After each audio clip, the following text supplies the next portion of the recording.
Pre વાઇબ્રન્ટમાં જે રીતે હમણાં એમઓયુ થયા છે એમાં અમારા પ્રવાસન વિભાગમાં પણ જુદા જુદા ગુજરાત ટુરિઝમ માટે ને અલગ અલગ રિસોર્ટ અને હોટલો, ફિલ્મ ઇન્ડસ્ટ્રીઝ અને સાથે સાથે એડવેન્ચર ટુરિઝમ માટે પણ એમઓયુ થયા છે.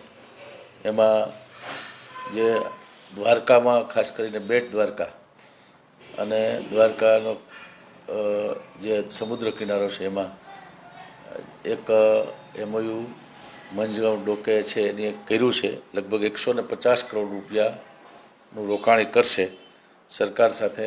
એની એ પ્રકારનું એમઓયુ કર્યું છે અને ટુરિઝમ જે પીપીપી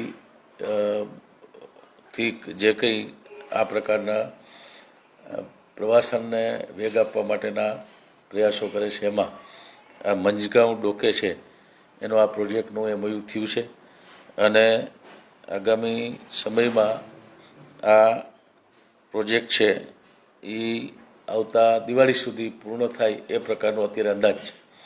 ડિટેલમાં એને જ્યારે વાઇબ્રન્ટ સમિટ છે 10, 11, 12 જાન્યુઆરી ત્યારે પણ આ પ્રોજેક્ટની જાહેરાત કરવામાં આવશે.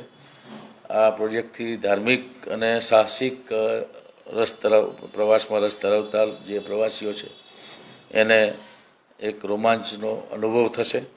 દરિયાની અંદર દરિયાઈ જીવસૃષ્ટિ અને એ રીતે કુદરતી દ્રશ્યો એમાં જોવા મળશે. આ લગભગ એ નીચે દરિયામાં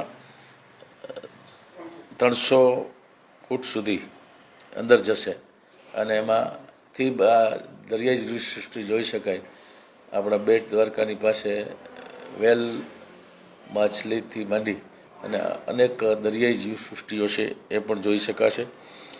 આ સબમરીનનો પ્રોજેક્ટથી લગભગ આપણા દેશમાં પહેલો પ્રોજેક્ટ છે કે જે અહીંયા બેટ દ્વારકામાં થશે ને દ્વારકા કોરિડોર જે થઈ રહ્યો છે એમાં આ એક મહત્ત્વનું જે પ્રોજેક્ટ છે એનું એમઓયુ હમણાં થયું, જેનાથી આપણા દેશ અને વિદેશી પ્રવાસીઓ પણ આ દરિયાઈ જીવસૃષ્ટિ છે એ આ પ્રોજેક્ટથી જોઈ શકશે.